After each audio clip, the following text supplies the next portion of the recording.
Assalamualaikum warahmatullahi wabarakatuh. Hai anak-anak, bagaimana kabarnya hari ini? Apakah ada yang tidak masuk?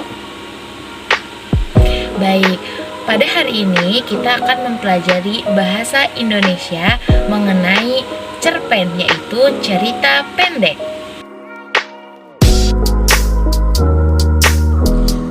Baik, cerpen atau cerita pendek.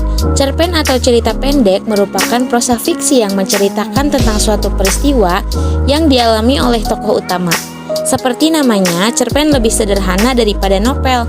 Cerpen termasuk dalam sastra populer. Karya sastra ini terdiri dari satu inti kejadian yang dikemas dengan cerita yang padat. Baik, apa sih ciri-ciri cerpen?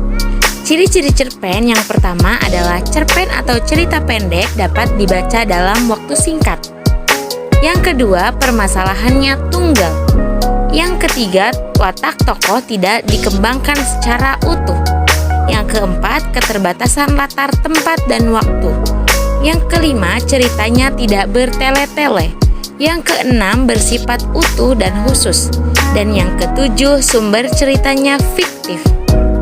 Adapun unsur-unsur cerpen yaitu tema, tokoh dan penokohan, latar, alur dan plot, sudut pandang, amanat, dan gaya bahasa. Apa sih yang dimaksud dengan tema? Tema adalah pokok pikiran, ide, atau gagasan tertentu yang akan melatar belakangi dan mendorong seseorang menuliskan karangannya. Tokoh dan penokohan. Apa sih perbedaan antara tokoh dan penokohan? Tokoh adalah orang yang menjadi pelaku dalam cerita fiksi atau drama. Adapun penokohan adalah cara pengarang menampilkan tokoh atau pelaku dalam novel. Hasil penelitian ini menunjukkan bahwa hasil analisis data menunjukkan masing-masing tokoh mempunyai watak yang berbeda dan karakter yang berbeda pula. Adapun latar itu adalah keterangan mengenai tempat dan waktu atau suasana terjadinya peristiwa-peristiwa yang diceritakan. Nah, itu disebut latar cerita atau settingan. Latar merupakan salah satu unsur intrinsik dalam cerita. Nah, alur atau jalannya cerita. Alur adalah rangkaian peristiwa yang direka dan dijalin sedemikian rupa sehingga menggerakkan jalan cerita dari awal, tengah, hingga mencapai klimaks dan akhir cerita.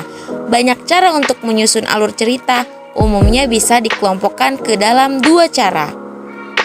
Sudut pandang.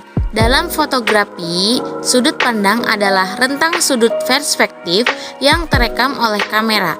Sudut pandang berbeda dengan sudut lift.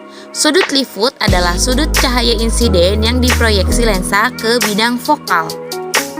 Dan yang terakhir, amanat. Amanat dalam cerpen adalah unsur nilai pelajaran yang bisa diambil oleh pembaca.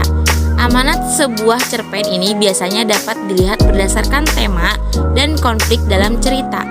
Amanat dalam cerpen dapat dibagi dua, yaitu amanat eksplisit dan amanat implisit. Baik, selanjutnya adalah fungsi cerpen. Fungsi cerpen dibagi menjadi tiga, yaitu fungsi rekreatif. Fungsi rekreatif sebagai penghibur para pembaca. Yang kedua, fungsi estetis. Fungsi estetis memiliki nilai estetika atau keindahan sehingga memberi rasa puas dalam hal estetis bagi para pembaca. Dan fungsi yang ketiga itu fungsi didaktif. Fungsi didaktif memberi pembelajaran atau pendidikan bagi para pembaca. Baik, itu saja yang dapat Ibu sampaikan. Kurang lebihnya mohon maaf.